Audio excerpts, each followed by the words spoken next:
Good morning and welcome to Backyard and Beyond. And our guest this morning is Dwayne Ocker. Good morning to you, Dwayne. Good morning, LaVon. Glad to be here. Good. And we want to, of course, talk about your book that's just out there right now. And the name of the book is? It's called Two at a Time. Two at a Time. And we're going to find out why that is.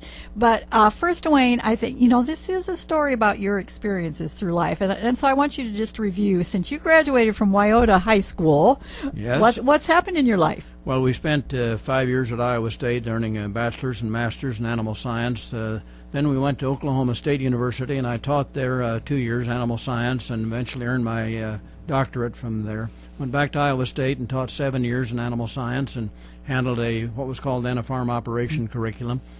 And then was invited to go to Kansas State as Associate Dean of Agriculture, coordinating the teaching program. After 4 years, I had a chance to go to South Dakota State as Dean and Director of Extension and Experiment Station. Spent 8 beautiful years in South Dakota, then went back down to Nebraska and had the same job but a fancier title, and then was eventually invited back to Kansas State as president in '75. We spent 11 years there, thoroughly enjoyed it. That's great. And your book, though, does it cover more than those years? No, it covers strictly Kansas State and the years that followed. Now, I have references back to some experiences at Iowa State and each of those institutions. I learned things at each one and tried to use them. And you still had relationships. Those Midwestern colleges, all universities stay together, right? Oh, yes. We have friends at each of those campuses. Yes. Well, I know you have lots of stories. You've been taking notes and keeping those notes for a long time. But one of the things I thought we might zero in on while you were at Kansas State is the change that happened to women students, because I think there were quite a few. Let's start with sports. Oh yes. When I went to Kansas State, women were not allowed to use the men's basketball court when the men wanted to use it. They were not allowed to use the weight room, and we had a lot of problems. Now, you see, I come from Wyoda, where the women were queens because of their tremendous performance, and so we had quite a task. A lot of confrontations, even a sit-in.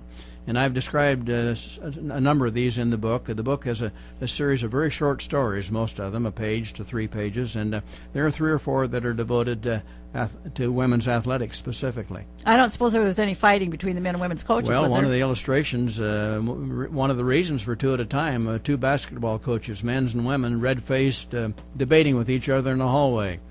Kind of maybe acting like kids rather than professionals. Well, then looking back, it was I compare it with the civil rights movement. Yeah. Yes. And it was a big. That Title 9, no, not 19, Title 9. When the government said women are going to have these equal rights. Title 9, yes, required equal opportunity, and it took some struggles to get there. Yes. But I think you were sort of a step ahead of that and getting prepared for that. Well, when I went there, women and men were in separate administrative units, so I had to solve the battles because they both reported to me. And so I just combined it first of July a year later and into a single department. I said, they got to get along. And what a task for that person. So, it was. Yes. And, of course, there's a little more involved than just the play on the field or the court, whatever. I mean, this is politics and money, right? Oh, it is that. Some of the men's donors didn't want any of their money to go to women's athletics.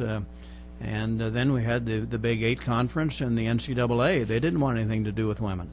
Women had their own league and their own national organization, and we didn't have to have a sit-in the Big 8 office, but the first meeting where the women were invited, they were instructed to sit in chairs along the wall and to only ask and answer questions. Wow. Well, times have certainly changed, Dwayne, yes. And you certainly had a hand in helping to make that change. Well, one of the other things I was wondering about was there a change in what these women students enrolled in there for their majors? A tremendous change. During my time at Kansas State, there was an increase in the numbers of men in engineering, probably a 20% increase, 30% increase.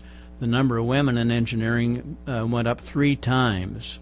In the case of veterinary medicine, the number of women went up 3 times, and consequently the number of men decreased because there's limited enrollment. And conversely, there was a considerable increase in the number of men in what we called home economics, now called human ecology.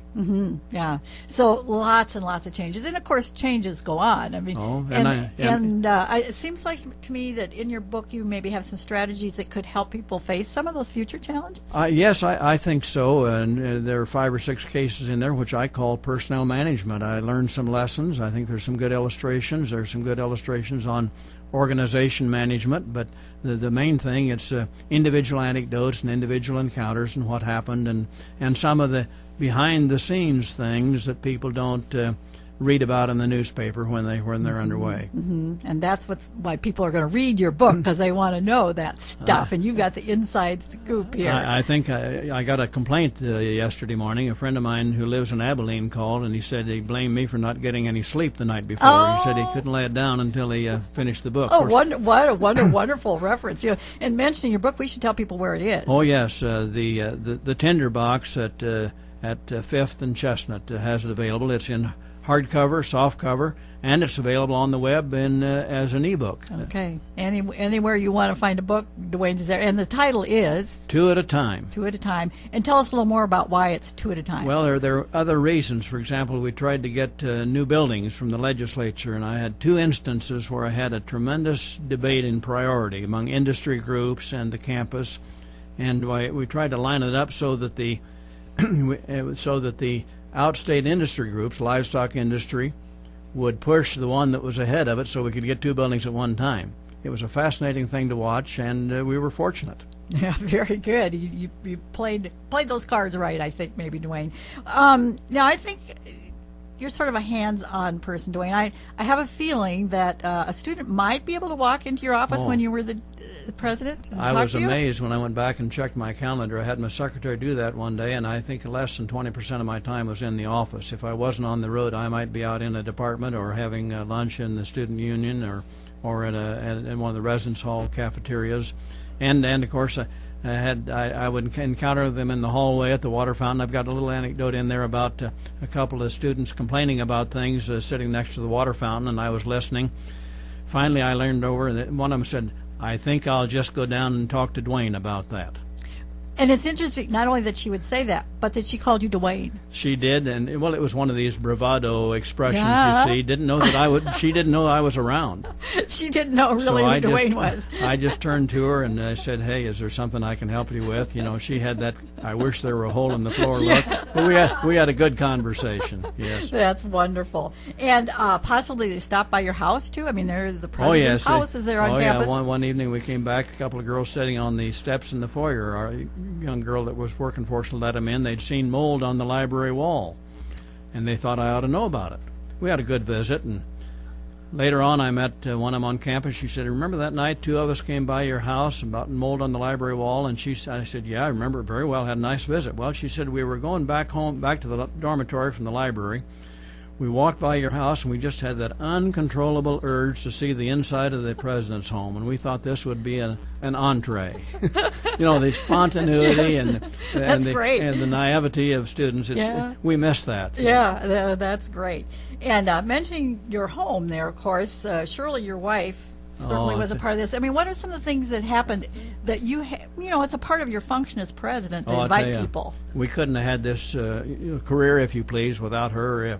She hosted people in her home, students, spouses. We probably had about 1,000 faculty. We had a series of open houses, I think 3 different times while we were there. Every faculty member, when the extension staff were in for a conference, we'd have a reception in her home for them. The president's home is, and we had students and faculty. One evening, Shirley's highlight, I think, was an evening with Red Skelton. Whoa! Red Skelton was on our campus for an event, and had a little reception with students, faculty, and some townspeople, and nobody left the house that evening without having had a personal interchange with Red Skelton. He was a fantastic person, humbling to be around him. Talk about up close and personal. Oh there yes, but wonderful. Shirley, you know, she didn't get paid, but she worked harder than I did. Yep, she had to be the hostess for all those kinds of things. So, remind us one more time where we can get the book. 2 at a Time. It's at the Tinderbox at 5th and Chestnut in Atlantic. We And hope on the people web. we hope people enjoy it. Yes, and it is on the web, about any online bookseller. Okay. Now, I have a question for you. I understand there's a football game tomorrow, Yes. and it might involve a couple of your favorite teams. Well, since I'm not being paid by either one of them, I'll just flip a coin. Oh, okay. Okay. So we'll have to wait. I mean, we won't know who you're rooting for tomorrow, but It's best not. I learned in the political arena, you just can keep things to yourself. some things have to be very personal, don't they, Dwayne? Yes. Yeah, we want to thank you very much for coming in, Dwayne Ocker, to visit with us about your new Inside book. Thank you, Lavon. Until next time, here's the thought. Never underestimate the power of a dream. The dream gives you energy to move through the obstacles.